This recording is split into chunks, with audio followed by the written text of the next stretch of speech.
And it's a real honor, privilege to be with so many. I was astonished to see how many people there are in this room. It's, as Mr. Shiv Kumar rightly said, it is really something to be able to do this. So I'm delighted to be here with all of you. I'm going to tell you a little bit about myself to start with, because it is important to know that. You get out of the way.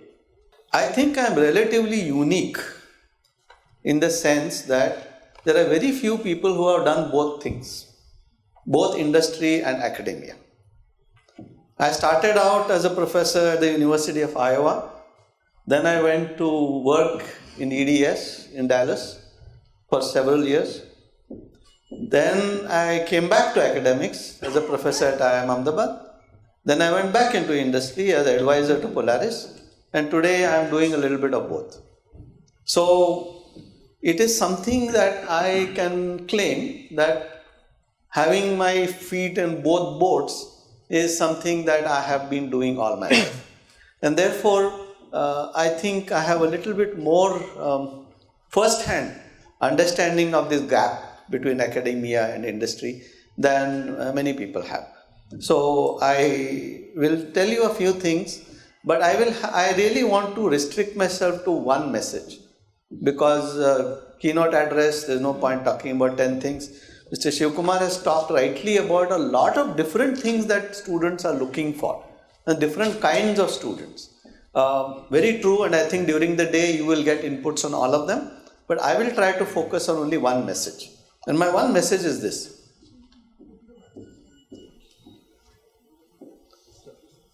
Is it the task of colleges to provide cannon fodder for the industry? I'm sure all of you will say no, right? And I would agree with you. In fact, this is the question that I asked the president of NASSCOM when I first met him, and he was giving all this gyan about how students are unemployable. And I said, what do you mean unemployable? Whose fault is it then, right?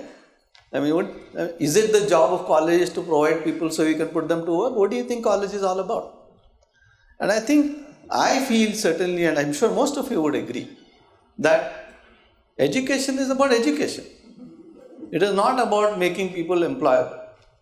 Making people employable is important, but education is much more important. And at the end of the day, colleges should focus on education, should do a good job of education. And I think industry needs to understand that. Now that I'm on both sides, I try to tell people that when you go out and look for a guy, don't think that tomorrow you can put him to work and he will immediately start writing perfect code. That's not going to happen. You need to teach him all that. I remember there was once a workshop that I ran at IIM Ahmedabad where one of the participants who was CEO, I won't name him, of a very big company, he was telling me that, your students don't know how to order wine. I said, whose job is it to teach them to order wine? You think I'm going to teach them that?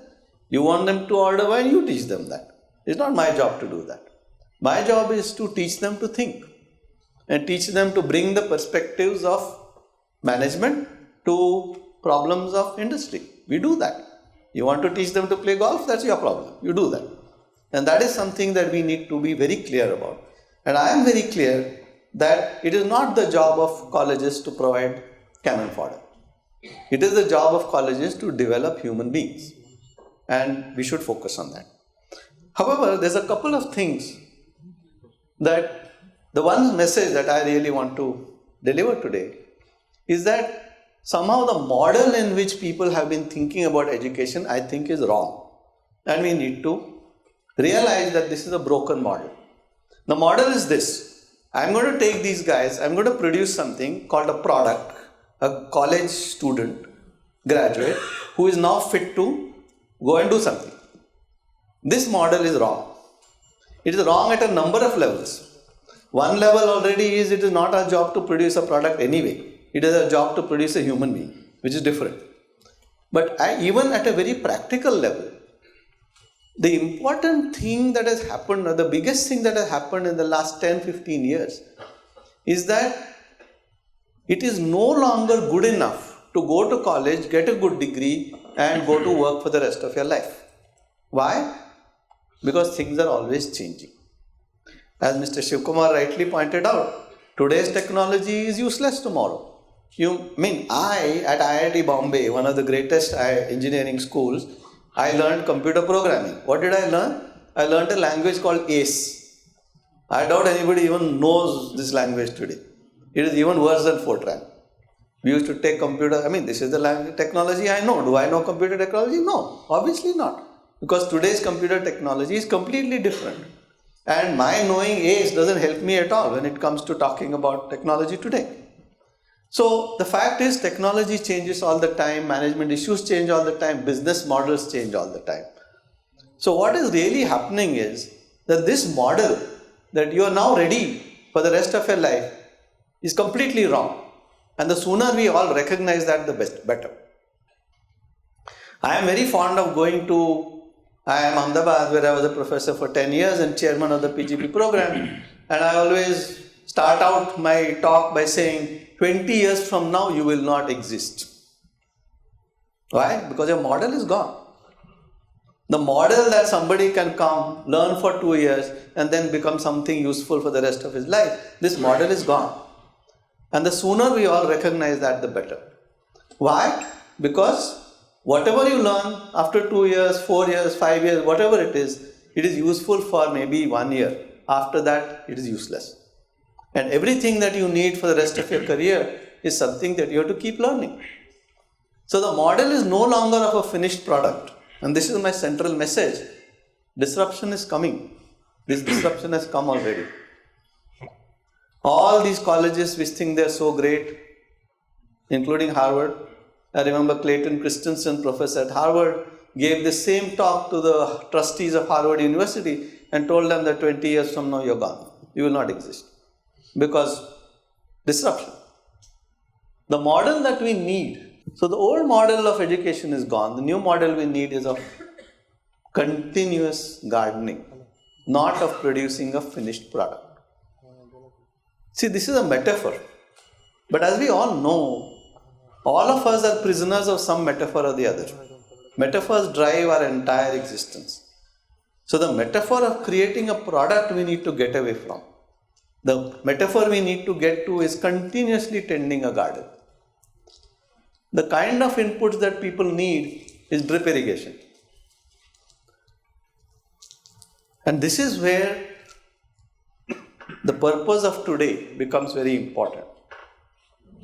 We have to do this together. Industry cannot do it alone. Colleges cannot do it alone. Industry cannot do it alone because we don't have the intellectual horsepower to do it, frankly. Colleges cannot do it alone because they don't have the ongoing understanding of the reality, which changes every day, but you need that. So we need to come up with a model where we do this together. What that means we can debate throughout the day. But for a start, can we have more professors from colleges coming to spend some time with industry, with corporates, working on projects, seeing what kinds of projects they work on? Yes, there are confidentiality issues and we can do NDAs and all that good stuff. But corporates are open to that, more open than you think.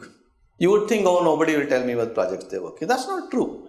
Because the reality is, none of us is really, maybe Microsoft will not. But if you're looking at somebody like any of the companies we are talking about, the ones that Mr. Shivkumar mentioned, we are perfectly open to having faculty come and spend time with us and see what kind of projects we are working. And then we are perfectly open to going and spending time in colleges teaching some of our stuff too. But don't think that managers are good teachers. They're not. Teaching is an art in itself. And if you take a manager and put him in a class and say teach, he won't be able to. He will just tell some stories. So that is another problem that we have. People in industry don't know how to teach. They need to be taught how to teach. Maybe there is a model that somebody needs to create that says, okay, I'll come and teach you how to teach. But the reality is that this collaboration is the only thing that is going to work. Because people need to learn all the time. And if the current model doesn't provide it, some other model will provide it. Because the need is there. People need it. So the only message that I really want to give, and part of a keynote, one should stick to one message, is this: let us do this together. Because we can't do it alone, you can't do it alone. Let's do it together. how and all we can figure out. I'll give you two models that I'm already working on. One of them is this.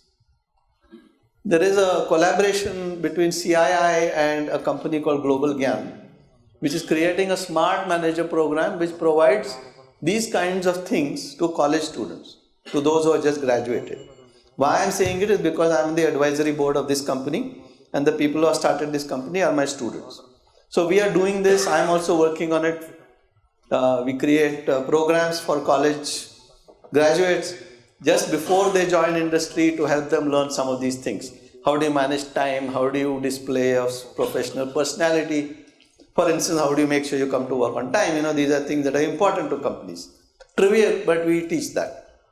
The other thing, and I will stop here, is the School of Design Thinking, which you have rightly said I'm a founder of. It's one of the things that I do. It's based in Chennai on the campus of the Intellect Design Arena. In this, we have been teaching faculty of engineering colleges design thinking and enabling them with material. We tell them what is to be taught on day 1, we tell them what is to be taught on day 2, we give them videos, we give them material, and they are supposed to go and teach their students design thinking. We have done this at Anna University, SRM University, Loyola, the GMR's colleges in Visakhapatnam, and so on, among others. We have done it with about 20 institutions.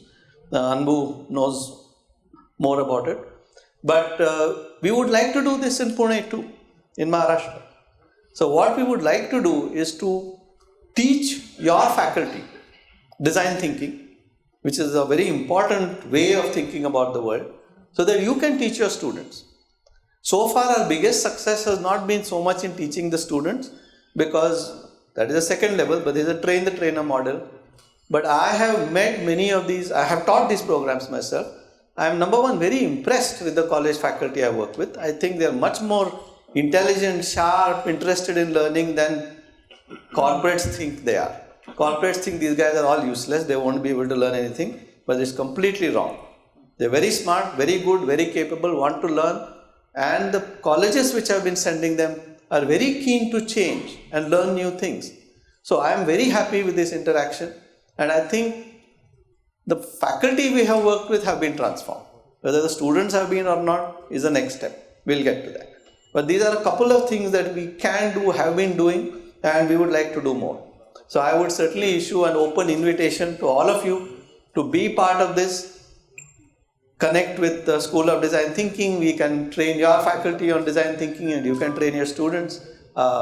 We can do this. We can provide you material. We can enable you videos, games, material, whatever it is, we can do that. And of course, the other one as well, the CII Smart Manager Program. My central message, I will repeat this again, is don't think that when you're produced a graduate, your job is done.